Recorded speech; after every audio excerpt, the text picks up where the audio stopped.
Good morning and welcome everyone to our English text class of chapter number 3, Fair Play. Fair Play is a beautiful story of Munshi Premchand which tells that positive interaction is the keystone to all relationships. Let us read and find out how relationships can be established to build bridges. Dhanpat Rai Srivastav, popularly known by his pen name as Munshi Premchand, was an Indian writer famous for his modern Hindi-Urdu literature. He has been referred to as the Upanyas Samrat by various Hindi writers. In a village lived two friends, Juman Sheikh and Algu Chaudhary, who had a very strong bond of friendship. Jumman had an old aunt who had transferred her property to Jumman on the understanding that she would stay with him and he would look after her. This arrangement worked well for a couple of years, but after some time the family became indifferent to her and grudged even the little food that the old lady wanted every day. After a few months, she couldn't tolerate those insults any longer. So one day she spoke to Jumman and said, "My son, kindly give me a monthly allowance so that I can set up a separate kitchen." But Jumman refused to meet his aunt's demand. For many days, the old lady kept talking to the villagers, explaining her case in order to seek their support, but of no use. Some sympathized with her, others laughed at her, and a few others advised her to make it up with her nephew and his wife.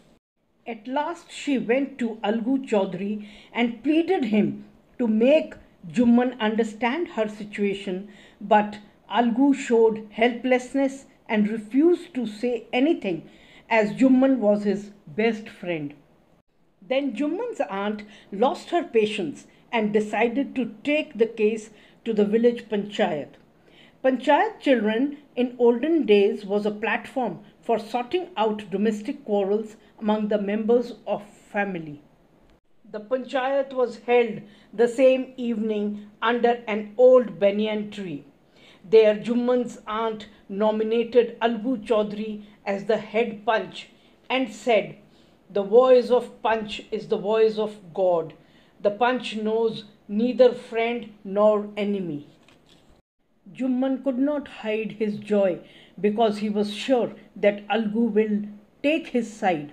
On seeing Jumman's happiness, aunt added that Algu would not kill his conscience for the sake of friendship, because God lives in the heart of the Punch and his voice is the voice of God.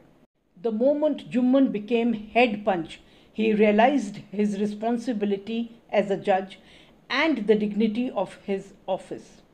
So after cross-examining Jumman, Algu announced that Jumman must pay his aunt a monthly allowance or else the property goes back to her. As a result, the bond of friendship between both the friends was broken. In fact, Jumman became Algu's enemy and wanted his revenge. After some time, as ill luck would have it, Algu Chaudhary lost one of his fine pair of bullocks and he sold the other one to Samju Sahu, a cart driver of the village, on an understanding that Sahu would pay the price of the bullock in a month's time. But it so happened that the bullock died within a month and he refused to pay even a penny. Now Algu took the case to the panchayat and told Sahu to nominate the Punch by saying that the voice of the Punch is the voice of the God. Now Sahu saw his chance and proposed the name of Jumman. Algu's heart sank and he turned pale. Why, children? Because he thought that Jumman will surely give the verdict against him. But the moment Jumman became head punch, he realized his responsibility as a judge and announced that Sahu should pay Algu the price of the bullock, because when Sahu bought the bullock, it suffered from no disability or disease. so Algu cannot be blamed for it. Hearing this, Algu could not contain his feelings, and both the friends embraced each other. They realized that we should not deviate from the path of justice and truth for friendship or enmity. Algu wept, and his tears washed away all the dirt of misunderstanding between them. This story conveys the message, children, that we should always walk on the path of justice and truth. I hope, children, you must have enjoyed the story. Stay at home, stay safe and healthy.